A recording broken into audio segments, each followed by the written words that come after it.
All right, so with the safety bar front squat, notice the curve in the safety bar. Now normally when you take it out like this, it shifts the weight forward.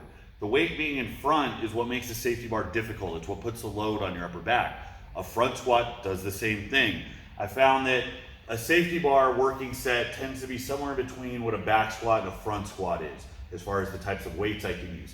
Now, when you flip it around into a front squat, notice how the angle of the bar shifts the weights back behind you. Okay, that mimics a back squat. So the pad stays in place on my shoulders because the way the curve of the bar is positioned, it keeps pressure through the handles of the safety bar pad directly on my shoulders. Notice the tendency is for the handles to drop. Now imagine there's a few hundred pounds on this. That puts a lot of pressure on the handles directly onto your shoulder.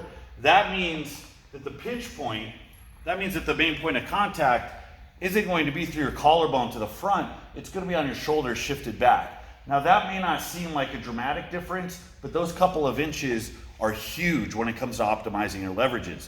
Imagine if you were to deadlift, if you had to keep the bar 2 more inches in front of you. It would be a lot harder, right? And you'd probably be able to handle a lot less weight. Well, that is what makes a front squat so difficult, is the fact that the weight is shifted and it has to be supported on your collarbone several inches in front of your center of mass. That makes it a lot harder. Doing a safety bar front squat eliminates that. It turns it into an entirely different lift. Is it awkward? Sure, maybe, but is it going to yield the same benefit, or does it have the same difficulty as an actual straight bar front squat? Absolutely not. Now this is also part of the reason that I'm not a huge fan of the Zercher harness. When we first got this, I was eager to use this as a way to take some of the stress off my arms from Zercher squats, which are solid movements on their own, or maybe to make front squats a little more simple, or be able to load them up a little bit more. Now what I found is that where the harness sits, this is where the main point of contact is. So as the weight's loaded here and it's trying to pull forward, this is what grips your upper back. So as the barbell pulls the harness down, it's the contact point on your shoulders that's keeping the harness in place. So as I squat or Zercher or good morning or do whatever it is you're gonna do with the harness, what I notice is the contact point is through my upper back where I push. It makes it feel more like a good morning type movement. Now for Zerchers, especially if you're trying to do some type of good morning variation, that may not necessarily be a bad thing. That doesn't mean it's useless. It just means the movement is not going to mimic a front squat the way you want it. The bar being on your collarbone, close to your center of mass, but displaced slightly in front of you, is insanely different than using a Zercher harness or using a safety bar to mimic that movement. So if you're trying to derive the actual benefit from a front squat and you're having trouble with bar placement or feels uncomfortable, you're gonna have to deal with the discomfort. The fact is that the more you drill it, the easier it's gonna get, and you're gonna derive those benefits. The reason I favor front squats so much is because they genuinely offer a turn that these other variations don't. If you're just trying to get a variation for the sake of doing something different, they might be viable options. But if you're gonna post a 500-pound safety bar front squat and hope to claim that you're actually a 500-pound front squatter, I got some bad news for you. Put a straight bar on your collarbone and it will fucking crush you.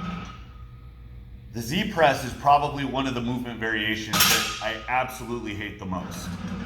Sitting on the ground, spread eagle, weight in front, pressing overhead. As the weight gets heavy and your shoulders start to fatigue, the main obstacle is not how much weight you can press, it's your ability to balance with your legs out in front. So as you miss a press, you end up falling backwards. Now I'm not sure what the point of it is. I don't know what it's supposed to teach. I don't know what problem it's supposed to address or fix. I know that it is awkward at first and that you do have to stabilize quite a bit. People seem to think that different, awkward, or difficult is all you need to get a positive return out of your training. That's not the case. I'm looking at you, Tim Sowards. A movement has to address a specific issue. So if we're talking about overhead pressing, we're talking about your ability to output force. We're talking about technique and setup. We're talking about specificity to what you're going to be doing in contests. The Z press addresses none of those. The fact is you're so unstable that you're not going to be addressing force output. The more unstable you are, the less force you can apply. So that's going to mean that it trains stability, coordination, your ability to stay upright as you press. But you're also seated, so it doesn't mimic any of the things you're gonna need when you're standing on your own 2 feet, especially when leg drive is included in it. As far as I can tell, what this movement is supposed to address is very fuzzy. It gets thrown in as a one-off change-up in your training. Because of that, I see it as more of an overcomplication, an exaggeration. People that are trying to get their overhead press competitive almost universally need to spend more time with their competitive setup and more time building size and strength in their shoulders and triceps. If you can do those 2 things, you're gonna be a nasty overhead presser. This thing falls short on all accounts. And oh, by the way, Zydrunas doesn't do them. So I don't know who coined the term Z-press, but it was a good marketing move because I'm pretty sure that's the only reason people do it. Now this one is a lesser offender because we're talking about an accessory exercise for your upper back, and that's a Pendlay row. Now, the reason I include this on my list is because it's something that I see everybody doing as opposed to other more beneficial variations, and they do it for the wrong reason. So it makes my list, not because it's not completely effective, but because people opt for it because it's easier, or at the very least, they can use a lot more weight. So to go over what a Pendlay row is, it's essentially a bent row, but it's a little more aggressive. It goes to the ground every time, so there's no real eccentric, there's no lowering phase. You pull it up and drop it, and people will add different amounts of body English to try and pop the weight up. So it'll range from, if you're in position, back's nice and tight, it'll range from that to some people will throw in quite a bit of heave, and you can really pop up a lot of weight in that style. Now, there's a couple problems. One, the Pendlay row is named after Glenn Pendlay, who's an Olympic lifting coach. Olympic lifting is a concentric only, or a very concentric heavy sport. That means most of the movements are moving. There aren't a lot of movements, there are not a lot of times during training as an Olympic weightlifter where you go through a controlled lowering phase. Now the reason that that's important is that it's widely accepted as a truism in all strength sports that the eccentric portion of the movements is where most of the muscle tissue breakdown happens, and that's what requires a lot more recovery. So there's a reason that West Side protocols for GPP days, for your off recovery, kind of general endurance or general conditioning days while you're recovering from your heavy lifts, they'll involve things like sled drags. Because sled drags, as you're dragging your feet backwards, it's concentric only. There's no eccentric to it. So you get blood in, you get a mild training stimulus, but it doesn't hurt your recovery for the next day. It's also the reason that Olympic weightlifters can train so goddamn often. Good Olympic lifters, as I understand it, will train 10, 12, 14 sessions a week, depending on how conditioned they are, how long they've been doing it. You're talking about 2-a-days, 5, 6+ days a week. So the Pendlay row meets that criteria. It's concentric only. You pull in a violent explosive movement and then you bring it back down to the ground in kind of a controlled drop.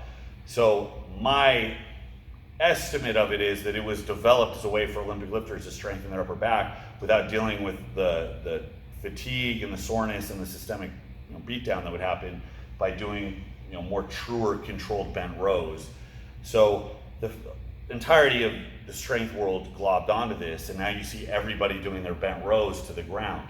Now the reason I don't like this is because a bent row serves a big developmental purpose with a lot of lifters, where early on it teaches you to stay braced, maintain a controlled position under a weight. You're floating the weight off the ground, so the entire time you're controlled, you're pulling and back down. So what do I have to do to maintain this position? I have to keep my abdominals tight, I have to keep my upper back tight, my posture's good, I'm bent over in a hinge position, and my upper back muscles, my arm muscles have to coordinate and pull. So I'm doing what all of our bracing exercises are for. I'm creating stability in spite of something else moving, right? That's exactly Pavlov presses and dead bugs and all of these exercises, stir the pot type exercises, they do the exact same thing. So it's a very valuable tool when it comes to learning how to brace, learning how to maintain posture under a load, and I would argue it's better for upper back development because you're under tension for longer. It teaches control. There's a big difference between a very smooth, controlled pull and a very violent, explosive, concentric only pull. That's not to say that it's worthless.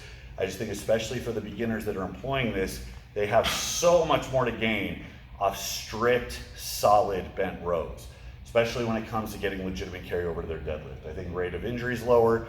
I think the ability to brace and to stay tight under a load is going to be better. I think it's going to be better for motor patterning, for general coordination. I mean, you could almost make a case for athleticism.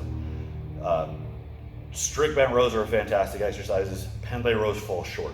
The main reason people do them is because you could probably use 20 to 30% more on a Pendlay row than you can on a strict bent row. So leave your ego at the door, pick better movements, all right? And when you cycle in movement variations, do so intelligently. Don't just do so because you feel like moving more weight on this cycle. So that's it, guys. Let me know if you have any questions or if there's any other exercises that made it on your list. Until next time, I'm Bromley from Empire Barbell. I'll see you.